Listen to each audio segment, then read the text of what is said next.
This is actually tastier than I thought it was going to be. That's what I'm saying. I'm like, damn, this shit is hidden. I'm like, wait a minute. Listen, the ingredients were Wait, looking a little sketchy. I'm like, really? It's super strong, but it I don't hate is. it.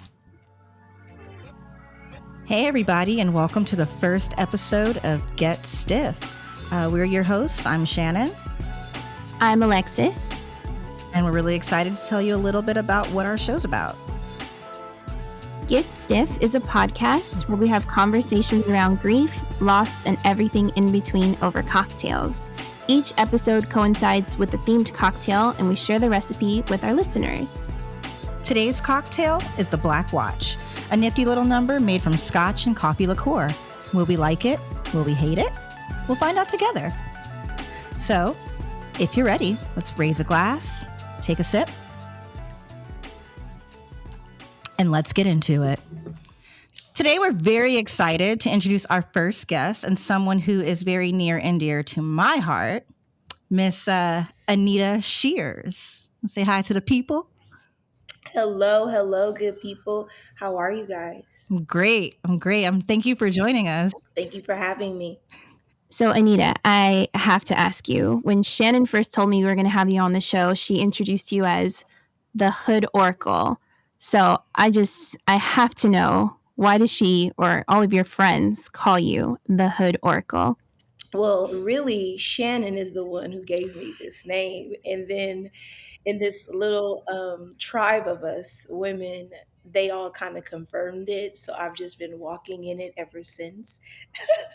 So when I think about what an oracle is, let's say if you come from the church realm, an oracle is just a prophetess. That's it.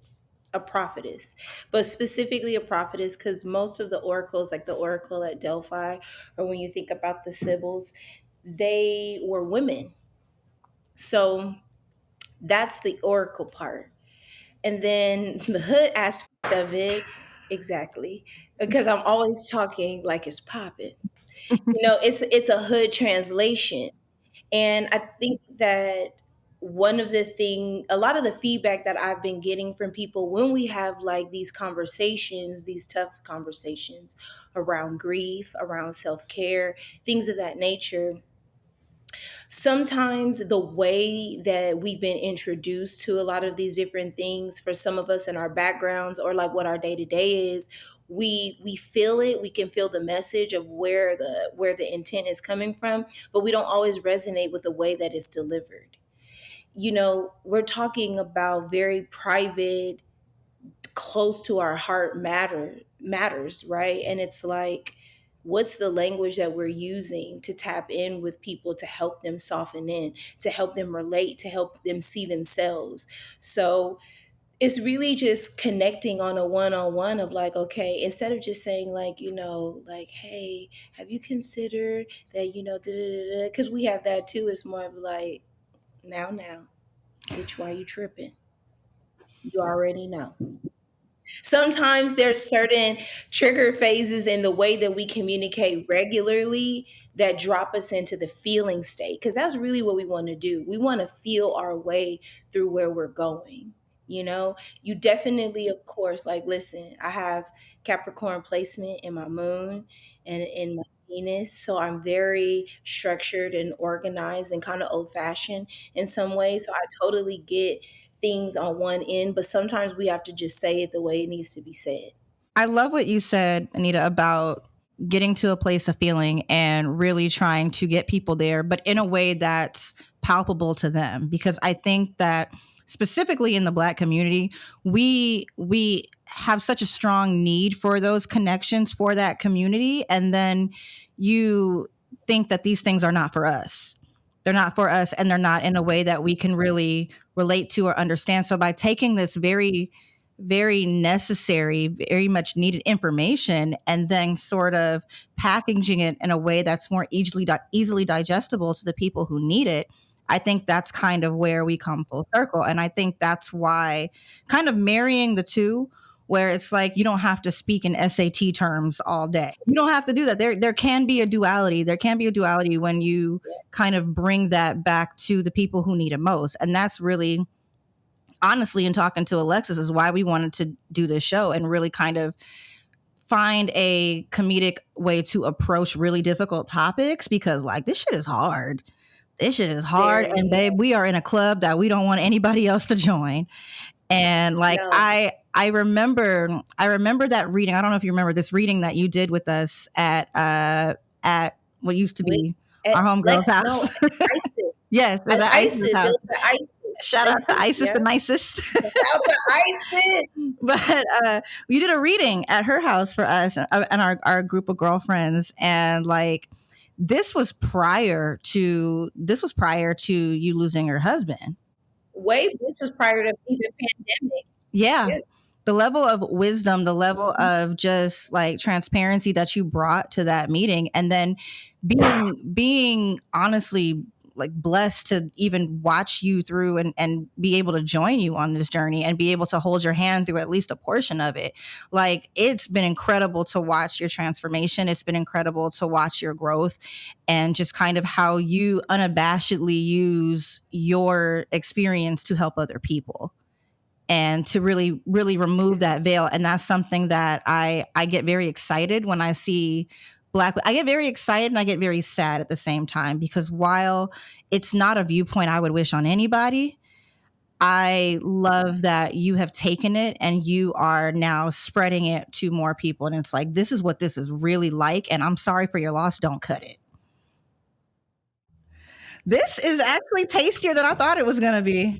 That's what I'm saying. I'm like, damn, this shit is hidden. I'm like, wait a minute. Listen, the ingredients were looking a little sketchy. I'm like, really?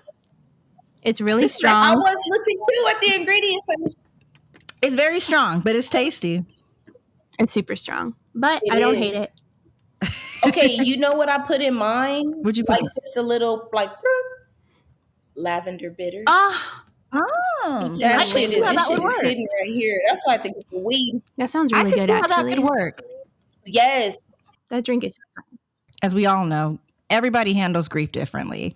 I like to say grief is a bitch, but I really want to know, what does grief look like for you? Grief feels like sorrow that brings you an opportunity to feel more deeply, to feel in a way that you wouldn't feel if you weren't going through this. And that is expansion. As painful as it is, that is expansion. It's the beginning of it, you know? But hey, any level of a thing is a thing. But it's expansion. You know, grief forever changes you. And for whatever it's worth, where you are in a very impactful way is at a new beginning. If that makes sense at all. I love that. yeah. And you know, Mm-hmm. yeah. That's how I view grief. That was my invitation to how I was sitting with it as I was moving through, if that makes sense at all. I think that's beautiful. And I 1000% agree with you.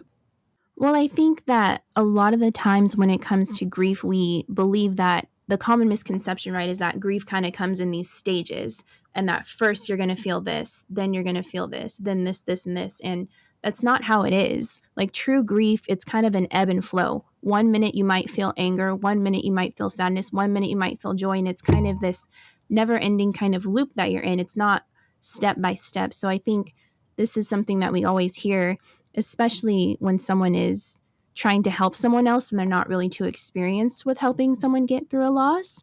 Like, oh, first you're going to feel denial, and then the last step is acceptance. And it's like, no, like someone is never potentially going to accept that they've lost somebody, and that's okay. You know, I think grief isn't a one size fits all, and that's okay.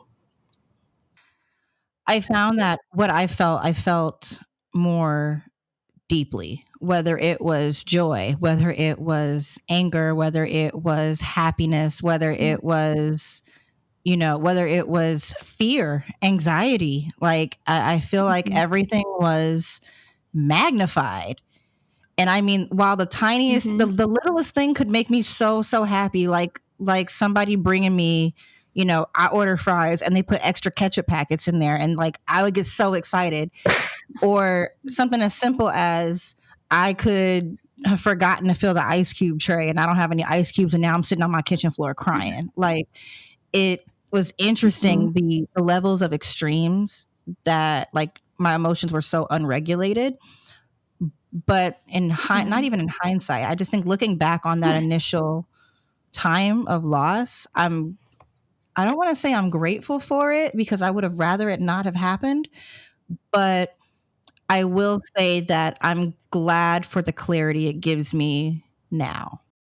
What would you ask your loved ones? And off of those heels, I would say move in your best, Mm. because we need, when we're grieving, we need a cocktail of it all. Sometimes the best that somebody has are their tears. And then sometimes the best that someone has is a casserole or some chicken. You see what I'm saying? Yeah. Or the best, it might be a story, a moment, an experience. You know what I mean? And so I don't want to give anyone a checklist, because the way we feel is not a linear process. Now, there might be a rhythm to the way that we feel, or maybe we might even be able to like note cyclical patterns.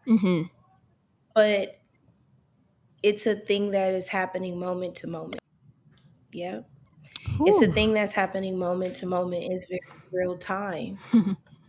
Grief is not So it's linear. like the only thing you can ask. No, it's not linear. That's why it's like the best thing that you can do is get activated, which is to just feel deeply, and I hate to say this too, but it's real. It's like, for those of us who are familiar or very familiar with grief by the way of death, you know, what it does a lot of times is, whether we know it or not, it gets us back online. Because, like, where we were, it was so dull, it was so bland, it was so out of alignment that it took the universe to use something energetically that was of equal value or greater to the vibration that we have been holding day to day, that we would have such an impact like that, to have an invitation to be here more deeply. Yes. You see why we call it the Because Hood you know Oracle? what? For real, for real. I think I'm starting to see. Now it makes sense. You know what I mean? Yeah, Because like absolutely. let's talk about it for real, for real. Death, for real, and we'll just call it that.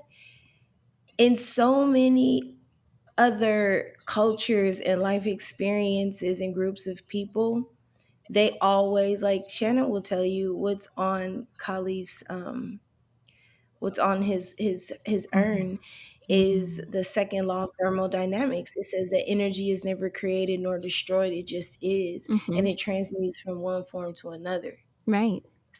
Sometimes the hardest part is remembering to remember. That's why, like, the practice of how you show up day to day comes out so clearly whenever grief strikes, because you're so like, you're not here on a whole nother level, that the only thing that you can do is trust and listen to the things that are unfolding that resonate with your spirit, because you're so lost, you're so scared, but really you're all of these things, but low key at the same fucking time. Yeah. Sorry if I'm not It's supposed to. okay. But at the same time, we're in the direct proximity of pure love. So, like, once we can get our cross streets and we know where we are, then we know that we're on the path. And that's all we need to have known or be feeling, is that if we know where we are, then we're on the path. Because we're really not living at any of these places, we're moving through them. Let me tell the people. So for those of you who don't Yes. know, Anita and I have been, we've been friends for a long time. And I think that Yes. you're one of those people where I don't really remember how we met. It's just we've always been gang. And it's just what it is at this point. You just fam at this point. But so when Khalif died, and Khalif is Anita's husband, when he died, I reached out, I think I saw it on Instagram or something like that. And I replied to you immediately. And I was just like, wait, what? Mhm. And you're like, oh yeah, Mhm. I need to talk to you. And Hmm. it was an interesting, at least from my end, it was the first time that, I mean, I've served people that I knew before. This was the first time that it was someone so close. It was an interesting ride for me. It was a very interesting ride for me, but I'm curious to know, what was that like for you? First of all, it was Black excellence at its finest. Okay. What? Yes. Okay. It was all, that's all you can ask for.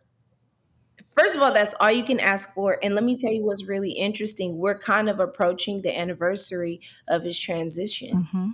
His anniversary is like in about 10 days. That's Mm-hmm. interesting as far as like the timing of everything. Hmm. But like, listen, I mean, it's one of those things where you'll thug it through however you have to thug it through.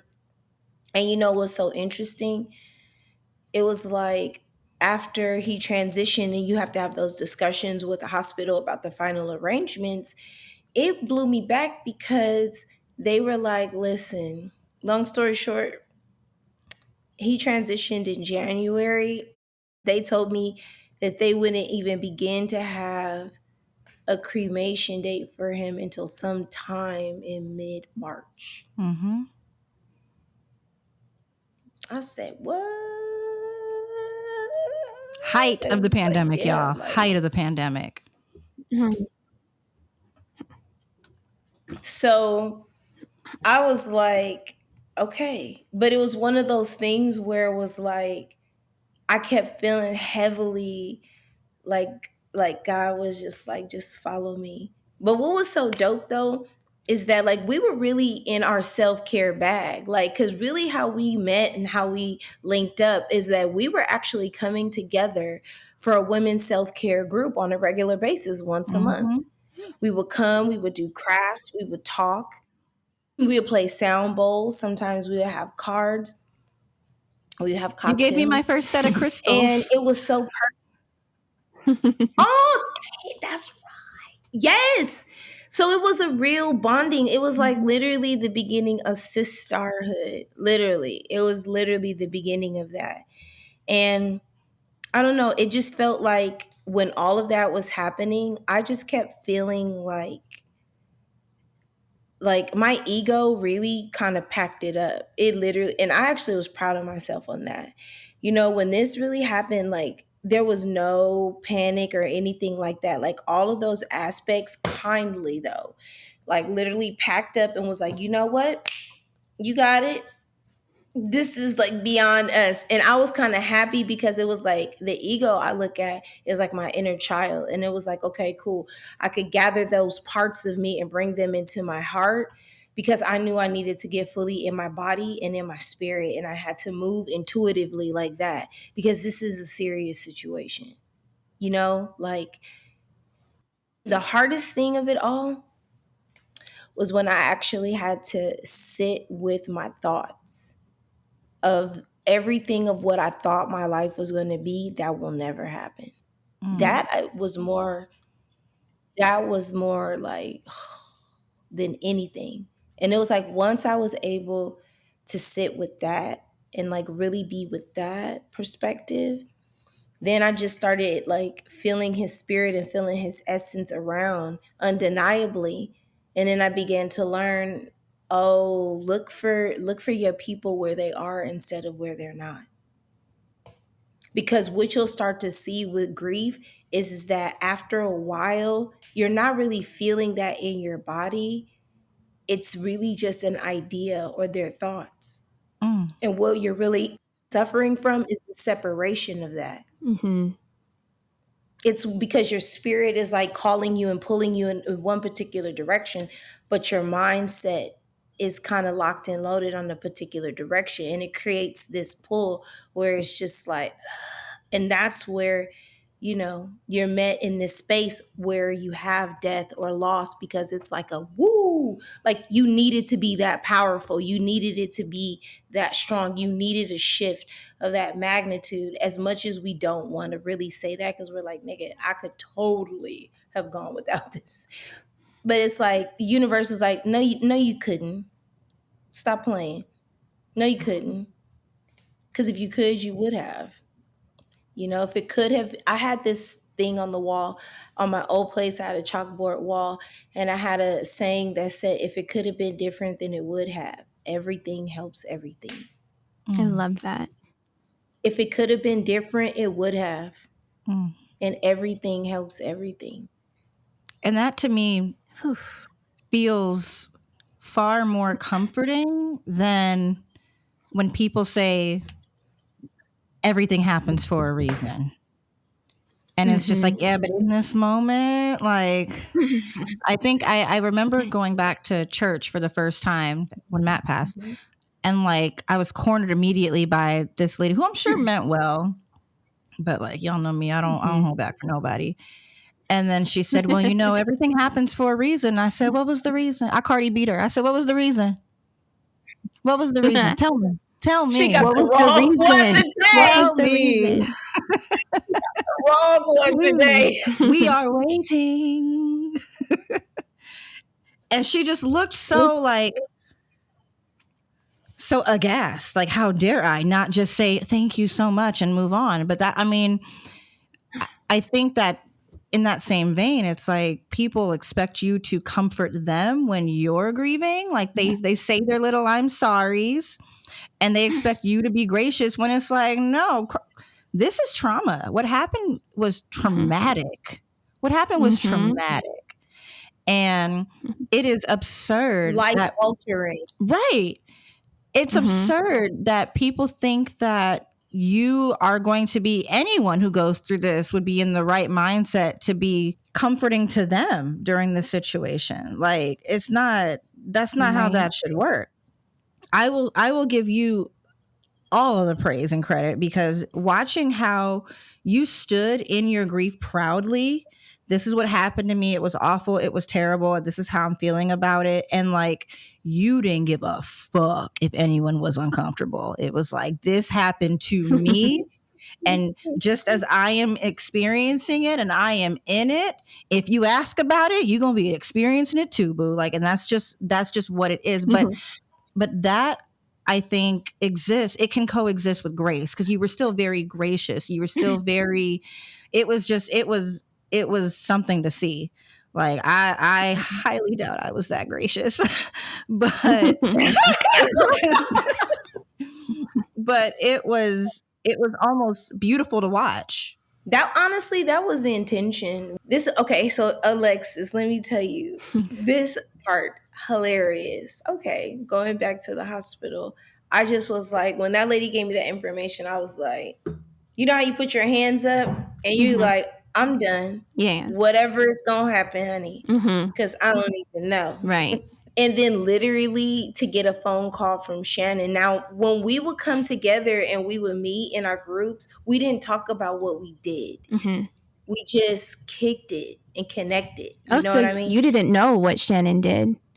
No, I had no idea. Interesting. And then the whole group like activated, because everybody was like, have you tapped in with Shannan? Have you talked? And I didn't know why they were asking me that, because Shannan and I never talked about anything about work or business. We would talk about things that were irritating, or like some let me say, it was things that was intriguing. Like, now this and this, curious.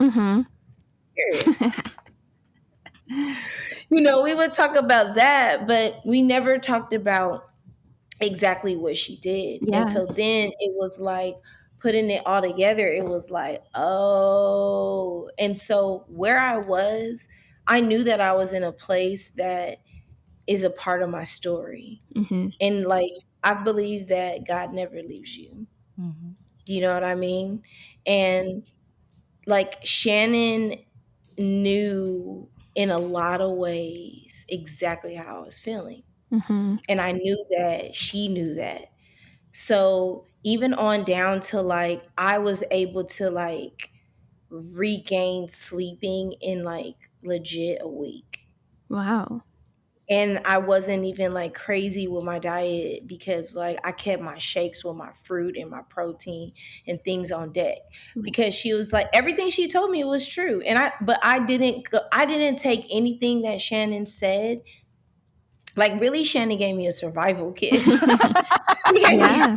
the survival stuff. He was like, this is how you finna survive.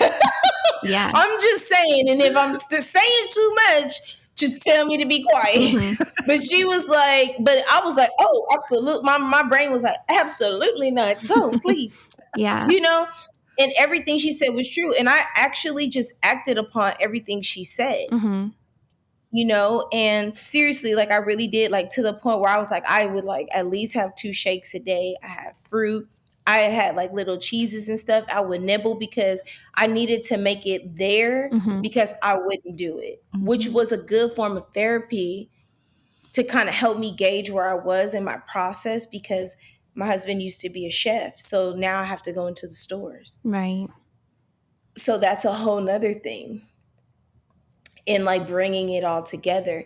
So I didn't have like a whole bunch of people. Let's say I had maybe 3 people, and Shannan was one of the 3 that I listened to during this time, because they just gave me benchmark steps for the process. Right. You know what I mean? Going to your point, Alexis, like it's not linear. Like people talk about it like it's a this first, then this, and it's not. Right. It's like looking at a circle, and then there's these different emotions all in the circle, and it's like, yeah, all these things are relevant. But you'll just flow into different ones as the ether moves them, So Yeah, exactly. Girl, you put me in my feelings over here. And you know what? Shout out to Octavia. No, because Octavia held you down. Like, yes, I know I was giving out the homework assignments, but she was making sure you completed them. Like, yes. I have to say shout out to Tay Tay. I have to say shout out to Corn and Sherry, because okay, they were the ones that was actually executing everything, funeral side too. Like once we had like that streaming version and stuff. And they just stayed checked in like every single day. Because we all were rocked. So it was like there was a support to the support, if that makes sense. Yeah, Like absolutely. it was like all the layers got activated. But Octavia and I did listen to you, Shannan. Like Shannan came to the house and had a conversation. We were just kind of like, it was just one of those things where it was like everything for what this like shocking air grasping situation brought. At the same time, it brought so many people that were moving at a level where you can't do anything but respect that you are right where you're supposed to be. So get in the flow. Yeah. It's like move like water. It's like how Bruce Lee used to be like move like water. And the idea is like, let's say you have a teapot, and if you're water and you move like water, once you pour that water into the teapot, actually the water takes the form of the pot. Yeah. You're always remembering that you are water. Yeah, he says be formless, right? Be formless. When a water comes into the teapot, it becomes the teapot. Water goes into a cup, Yes. it becomes the cup. I love that quote. I think it's really, really applicable here too, especially. Absolutely. Yes. So, what advice would you give to someone who is in the midst of grieving, or rather, what was helpful for you when you yourself were grieving? Okay. So here's the secret sauce. Here's the life hack. 2 things. Number 1, all things moon. All things moon. Because number 1, moon watching is free. You can always look up in the sky, no matter how much money you got in your pocket. True. Can't nobody take the moon from you, baby. True. Okay. Moon. Now here's the deal with the moon and grief and what we were just talking about water. All of those things like have a relationship with grief, because and also with the moon especially for us as women, but men too, because all things are comprised of masculine and feminine energy. So whenever we talk about moon rhythms and water and feelings, it's applicable to everything, everyone. Mhm. So, the moon has also been often referred to as a she for eons of Mhm. years and time. There's always been this correlation with the feminine and the moon. And then when you look at a moon cycle, it is almost exactly our cycle time. Mhm. How our cycle is like 28 and some change days, so is the moon. Mhm. So, what was helpful was a year before Kali's transition, I had started tracking my cycles based off of moon rhythms. I would look at what is the current rhythm of the moon, and I look at what's my current rhythm of my own personal moon. And I would begin to be aware of my choices and the things that I was doing, stuff that I was saying yes to. I Mhm. was looking at how all of those things were correlating with where I was in my own personal cycle, to just really just chart. Like, I wasn't in decision making mode. I was just more in like, okay, let me just know what I don't know about how I'm showing up every day. Mhm. And so let me just create this index. So it was really interesting, like looking at the data. I could see where my cycle was shifting at certain parts of the year. I could see where sometimes when I would be having breakdowns, questioning myself, like, can I do this? What's going on? Da, da, da, da.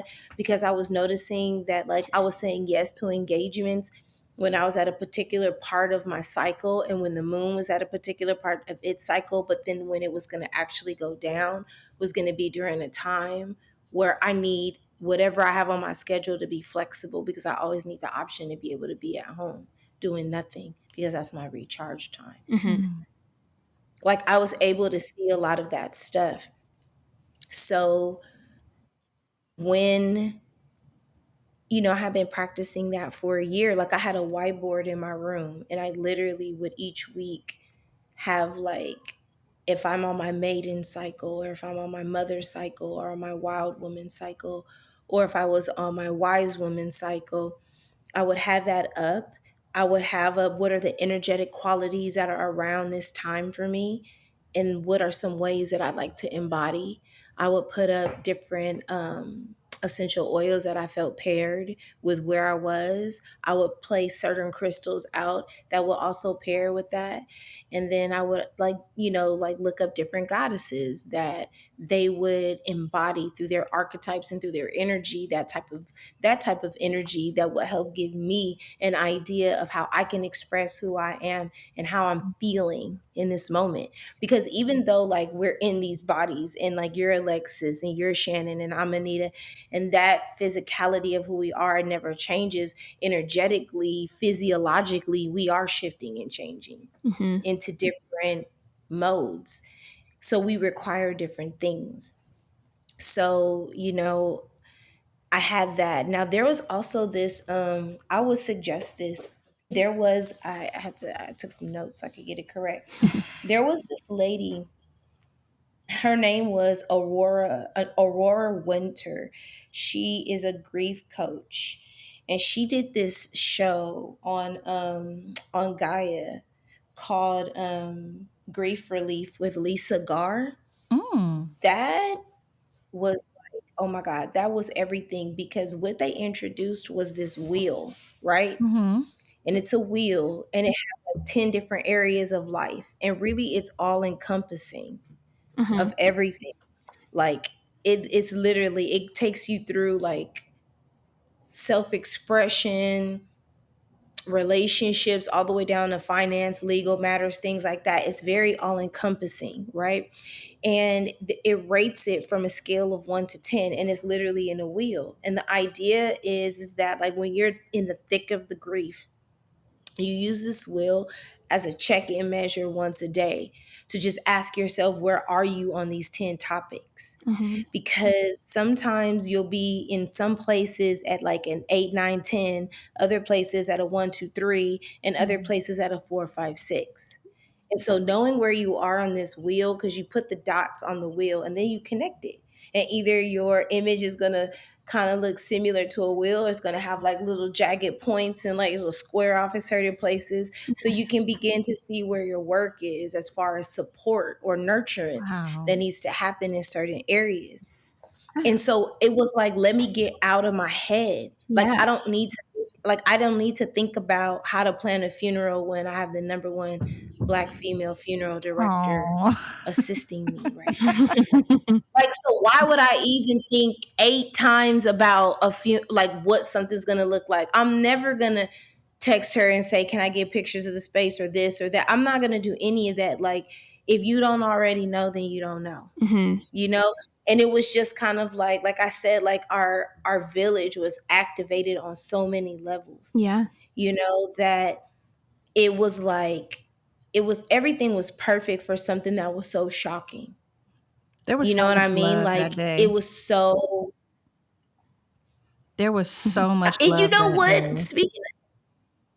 Speaking of which, that was not my plan to sit there and to greet and bless everybody like that. Just like it wasn't my plan to cremate him, Hmm. because we talked about that too.